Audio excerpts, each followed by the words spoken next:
उनकी ट्रेनिंग अलग होगी? बिल्कुल सर। कैसे अलग हो जाएगी? कैसे मैं आपको एक नॉर्मल जो फौजी है वो 5 किलोमीटर की बीपीटी दौड़ता है, मतलब सुबह जैसे डेली पीटी दौड़ता है, लेकिन वीकली या हर बटालियन के अलग अलग रूल्स हैं, तो उन्हें 5 किलोमीटर का एक टेस्ट दौड़ते हैं वो लोग एक नॉर्मल वेट के साथ।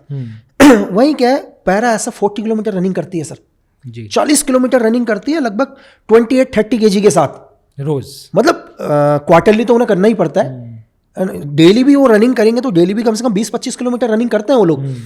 आपको मैं ये बोलूं कि यार आप एक बाइक के ऊपर जा रहे हो, मतलब बाइक के ऊपर भी आप, मुझे नहीं लग रहा आप 40 किलोमीटर भाई बाइक में चलते चलते 3 बारी तो आप अपनी सीट चेंज कर लोगे जी। आप 40 किलोमीटर बाइक में थक जाओगे सर। तो वो आदमी 40 किलोमीटर मतलब 28 kg के साथ दौड़ रहा है, तो उस आदमी का स्टेमिना सोचो ना आप। ये कहने को बहुत आसान लगता है, मतलब जो भी ये सुन रहे होंगे उनको बोलो यार एक बार 10 kg लेके सुबह 5 किलोमीटर दौड़ के देखना करके, वो 5 दिन बिस्तर से नहीं उठेगा जी, है ना। मतलब लोगों को लगता है ऐसा हो भी सकता है क्या, मतलब क्या करते हैं 40 किलोमीटर रनिंग करते समय, मतलब जो कमांडोज होते हैं पानी रखते हैं अपने पास, ये जूते गर्म हो जाते हैं नीचे, छाले पड़ना स्टार्ट हो जाते हैं नीचे से। मतलब मैं आपको बताऊं कि एक बारी मैं रनिंग कर रहा था और मुझे नहीं पता था कि अंदर की सैंडो बनियान नहीं पहननी चाहिए, और वो ट्रेनिंग का दिन है इजराइल का, उस दिन से मैंने जिंदगी में पहनना ही छोड़ दिया। अच्छा। तो मुझे किसी ने सुबह मुझे गाइड नहीं किया यार, किसी ने अंदर सैंडो बनियान मत पहनना करके, और मेरी रनिंग थी 30 किलोमीटर की, वही मतलब लगभग वेपन के साथ, इजराइल की बात, हाँ इजराइल की, मतलब वेपन के साथ, मतलब ये लगा लो 18-20-25 kg वेट था मेरे पास। अब क्या हुआ, जब मैं रनिंग करना स्टार्ट किया तो जो मेरा बैग था, जो पीछे पिट्ठू बैग था मेरा, वो बैग जैसे मैं रनिंग कर रहा हूँ तो बैग ऊपर नीचे हो रहा हूँ ऐसे क्योंकि रनिंग कर रहा हूँ तो हिलेगा यूं करके थोड़ा थोड़ा।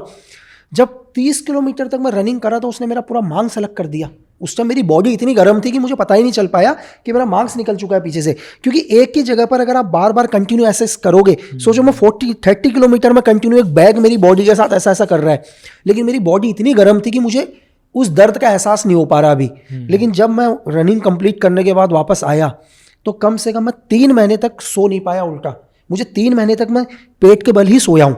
40-30 किलोमीटर 16 किलोमीटर बहुत टफ है सर, लगता बहुत इजी है, वो भी आपको एक कंफर्ट नहीं हो आप कि आप एक लोअर और टी शर्ट में दौड़ रहे हो, आपने एक बैटल इक्विपमेंट पहना हुआ है, आपके डीएमएस शूज है, आपकी बेल्ट लगी हुई है, नहीं तो आपने रोप बांधी हुई है, आपने एक बैटल इक्विपमेंट के साथ, आप कंफर्ट नहीं हो बिल्कुल भी कि आप एक सुबह सुबह अर्ली मॉर्निंग पार्क में एक शॉर्ट्स या ट्राउजर लेके दौड़ रहे हो, तो बहुत फर्क है दोनों में। तो वो उनकी ट्रेनिंग इतनी हार्ड है सर, उनकी फायरिंग की स्किल्स इतने हार्ड है, मतलब वो इतने एक्सपर्ट है फायरिंग में कि अमावस की रात में भी अगर किसी कमांडो को कोई सिगरेट दिख गई तो आदमी का हेड उड़ा देगा, वो इतने एक्सपर्ट है चीज़ों में। उनको पता है कि काउंटर कैसे करना है, टेररिज्म को कैसे ख़त्म करना है ना सर। तो इसी चीज़ का उनको स्किल है। तो आर्मी ने पैरा एसएफ बनाया, तो सेम आप पैरा एसएफ में थे? मैं एज ए डेपुटेशन रहा सर। ओके। अच्छा, उनके साथ वर्क किया मैंने, नॉर्थ ईस्ट के अंदर जब ऑपरेशन किया तो मुझे उनके साथ काम करने का मौका मिला। ओके। तो आप एयरफोर्स के चले जाओ तो एयरफोर्स ने उन्होंने अपने एक गरुड़ बनाई है सर, जैसे मैंने आपको भी पैरा सब बताया, तो सेम एयरफोर्स की जो है वो गरुड़ है सर। ओके। सेम जैसे मैंने अभी आपको पैरा का बताया, आर्मी का पैरा बताया, तो गरुड़ उनकी है, एयरफोर्स की सेम गरुड़ है, क्योंकि गरुड़ के साथ भी मुझे ट्रेनिंग करने का मौका मिला, गरुड़ के कमांडो के साथ। जब मैं बेलगांव कमांडो करने आया तो बेलगांव में एक कमांडो विंग है, तो वहाँ मैंने गरुड़ के साथ भी ट्रेनिंग करी। मेरे साथ जो बैचमेट थे वो गरुड़ के भी आए हुए थे, तो ट्रेनिंग सेम है, जो मैं कर रहा हूँ वही गरुड़ का भी कर रहा है। तो फाइटर प्लेन्स चलाए आपने? नहीं, एज ए ट्रेनिंग, मतलब बेलगांव में कमांडो ट्रेनिंग। ओके। आर्मी की जो कमांडो ट्रेनिंग है, जैसे मैं ट्रेनिंग करने गया हूँ तो इंडियन आर्मी के भी आ रखे हैं, वहाँ एयरफोर्स के जो कमांडो है वो गरुड़ आ रखे हैं, तो ट्रेनिंग हमने सेम ही करी है। ऐसा नहीं है कि मैंने जो कोर्स करते हैं एक तरह का कोर्स है, जैसे इजराइल से आने के बाद मैंने इजराइल ट्रेनिंग करी, इंडिया आने के बाद मैंने अलग अलग ट्रेनिंग करी, उनमें से एक ट्रेनिंग जैसे बेलगांव कमांडो एक ट्रेनिंग है, ठीक है। शायद मैंने जिस टाइम ट्रेनिंग करी थी उस टाइम शायद 39 डेज का था, अब शायद ड्यूरेशन घट गया है, शायद 2 दिन घटा दिए उसमें। आप यकीन नहीं करोगे, मतलब 39 डेज के अंदर हर रोज आपको 2 ही घंटा सोने को मिलता था। मतलब आप सोचो कि कैसे पॉसिबल है कि आप 39 डेज सिर्फ 2 घंटा सोओगे, और इतनी मेहनत करने के बाद। मतलब अगर आप मुझे दुनिया में कुछ भी बोलोगे मेरे लिए सबसे खतरनाक पनिशमेंट क्या है, मेरे लिए दुनिया में सबसे खतरनाक पनिशमेंट है सोने मत दो। आप सब कुछ कर लो, मतलब उससे डेंजर कुछ है ही नहीं। आप एक्सपेरिमेंट करके देख लो, ये एक्सपेरिमेंट अगर आप देखोगे तो हिटलर के एक साइंटिस्ट ने किया था। उसने मतलब अपने जो उन्होंने प्रिजनर में कुछ लोग पकड़े थे, उसने शायद यूएसएसआर के पकड़े थे, उसने 10 लोगों के साथ रिसर्च किया था। उसने ये बोला कि तुम में से जो आदमी 15 दिन बिना सोए रह लेगा, हम उसको रिलीज कर देंगे। 10 दिन में सब डेथ हो गई सर, सब, कोई भी नहीं बचा। 11वें दिन कोई जिंदा ही नहीं रहा। मतलब आप नहीं सोओगे, आपको अलग अलग इल्यूजन आना शुरू हो जाएंगे जी। आप मेंटल होना शुरू हो जाओगे। दुनिया की सबसे खतरनाक टॉर्चर है ना सोने देना। तो मैंने आपको बोला 39 डेज पर उन्होंने सिर्फ 2-2 घंटे टाइम ही वो था, 2-2 घंटे का सर। बिल्कुल वहाँ एक ही चीज़ था, जब भी वहाँ इंस्ट्रक्टर बोलता था तो एक ही चीज़ बोलता था कि चलते चलते मत सोना। आपने तो सोते सोते की बात सुनी होगी ना कि खड़े होके मत सोना। मैं आपको ये बोलता हूँ कि चलते चलते मत सोना, क्योंकि आप जब एक्सरसाइज के लिए जा रहे हो तो यार बहुत पहाड़ियों के ऊपर से भी आप चल रहे हो, आपका हल्का सा पैर स्लिप हो गया तो आप नहीं बचोगे। एक दिन जंगल में हम लोगों की एक एक्सरसाइज खत्म हुई और एक्सरसाइज खत्म होने के बाद बोले यार कि यहीं आप रेस्ट कर लो करके। बरसात भी हो रही थी, हम लोग सोए और जब मैं सुबह मुझे इंस्ट्रक्टर ने उठाया तो मेरी आधी से ज़्यादा बॉडी पानी के अंदर थी।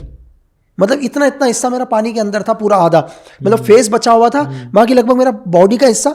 तो मुझे नहीं पता चला कि मेरी आधी बॉडी पानी का तालाब है करके। तो नींद इतनी खतरनाक चीज़ है। तो फिर वैसे जैसे मैंने आपको बोला कि पैरामिलिट्री फोर्सेस ने भी अपनी फोर्सेस बना रखी हैं, सीआरपीएफ ने भी शायद कोबरा बना रखी है जो नक्सलाइट ऑपरेशंस करती है, ठीक है। तो हर फोर्सेस ने अपनी क्या कर रखी है, अपनी एक एक स्पेशल फोर्स बना रखी है सर। इन सब में एनएसजी और रॉ का क्या महत्व है? एनएसजी भी सेम, मैंने आपको बताया कि एनएसजी भी एक तरह की ऑर्गेनाइजेशन है जहां भी डेपुटेशन जाते हैं। National security guard. Actually NSG क्या है सर, एनएसजी का मेन मोटो है इस हिंदुस्तान के अंदर कहीं भी कोई काउंटर टेररिस्ट अटैक होता है उसके खिलाफ वो एक्शन करेंगे।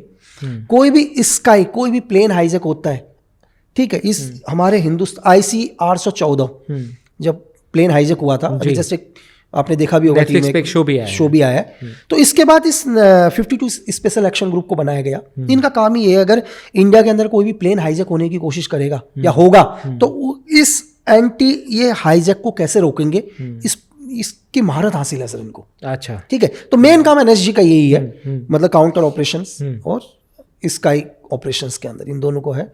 और इसके अलावा वीआईपी सिक्योरिटीज भी देती है वो, लेकिन वीआईपी सिक्योरिटीज एनएसजी दे रही है तो इसका ये मतलब नहीं कि एनएसजी वीआईपी सिक्योरिटीज के लिए बनी है, ठीक है। अगर कल उन्हें कोई ऑपरेशन लॉन्च करना पड़ेगा तो वीआईपी सिक्योरिटी डाउन हो जाएगी सर। अच्छा, उनको बुला लिया जाएगा, बिल्कुल, ठीक है। तो अब आ जाते हैं RNW के ऊपर। RNW, IB, MI ये डिफरेंट है सर, ये लोग अलग हो गए। देखो ये लोगों का क्या है, देखो मैं आपको, ये होम मिनिस्ट्री के अंदर आते हैं, होम मिनिस्ट्री के अंदर में आते हैं। एनएसजी भी होम मिनिस्ट्री के अंदर में आती है सर। अच्छा, एनएसजी भी होम मिनिस्ट्री के अंदर में आती है। एनएसजी के अंदर जो डेपुटेशन है वो पैरामिलिट्री फोर्सेस से भी जा रहे हैं, आर्मी से भी जा रहे हैं, दोनों से डेपुटेशन जा रहे हैं, ठीक है। लेकिन कमांड होम मिनिस्ट्री का है, ठीक है। और आप RNW कमांड होम मिनिस्ट्री का, जो पीएमओ को रिपोर्ट, डायरेक्ट पीएम को रिपोर्ट करते हैं सर जी। और आप आर्मी को बोलोगे, आर्मी के अंदर जो है वो डिफेंस मिनिस्ट्री को है, ठीक है। मतलब वर्क भी बहुत अलग है। अगर आप मुझसे ही पूछो कि किसी भी देश की मेरे लिए सबसे इंपॉर्टेंट, मतलब सबसे महत्वपूर्ण ऑर्गेनाइजेशन कौन सी है, अगर वो सही है तो आप उस देश का कुछ नहीं बिगाड़ सकते सर। इंटेलिजेंस। अगर किसी देश के अंदर कोई भी अटैक हुआ है, कोई भी काउंटर टेररिस्ट अटैक हुआ है, वॉर हुआ है, तो ये समझ लो यार कि कमी उस देश की इंटेलिजेंस की रह गई थी कि वो सही टाइम पर इंफॉर्मेशन नहीं दे पाया। हो सकता है उस वॉर को भी रोका जा सकता था जी। अगर आपको सही टाइम पर इंफॉर्मेशन मिलती तो वॉर भी रुक सकते हैं, रुकते हैं बड़े से बड़े वॉर, अगर आपको सही टाइम पर कोई इंफॉर्मेशन मिल जाए तो जी। तो RNW का काम क्या है सर? RNW का काम है कि दुनिया में हमारे लिए या हमारे देश के लिए कौन गलत सोचता है, कौन गलत सोच रहा है, किससे हमारे देश को दिक्कत है, दुनिया के किसी भी कोने में, वो इंफॉर्मेशन सही टाइम पर हमारे देश को पता होनी चाहिए सर जी। इस देश के अंदर कौन हमारे लिए गलत सोच रहा है, कौन नहीं चाहता कि हमारे देश में शांति बनी रहे, कौन आदमी बाहर के लोगों की मदद कर रहा है, ये हमारा IB का काम है सर, ठीक है सर जी। और MI मिलिट्री इंटेलिजेंस आर्मी की ही एक विंग है सर, सेम RNW के जैसे और IB के जैसे वर्क करती है सर। अच्छा, बिल्कुल। ऐसा नहीं है कि रिपोर्ट्स इनकी जॉइंट्स होती हैं सर, ऐसा नहीं है कि अगर RNW ने कोई रिपोर्ट दी है तो वो रिपोर्ट IB भी देगी, काउंटर चेक किया जाएगा। करेक्ट। ऐसा नहीं है कि अगर सपोज करो कि मुझे लग रहा है आप ही गलत कर रहे हो करके देश के लिए, ये इन्फॉर्मेशन IB के पास भी होगी, RNW के पास भी कहीं ना कहीं होगी ना सर जी। तो इन्फॉर्मेशन दोनों को क्रॉस चेक किया जाएगा। मैं आपको मतलब देशी भाषा में एक बात बोलूंगा, आप अपने दुश्मन को तभी मार सकते हो जब आप अपने दुश्मन के बारे में पता हो आपको।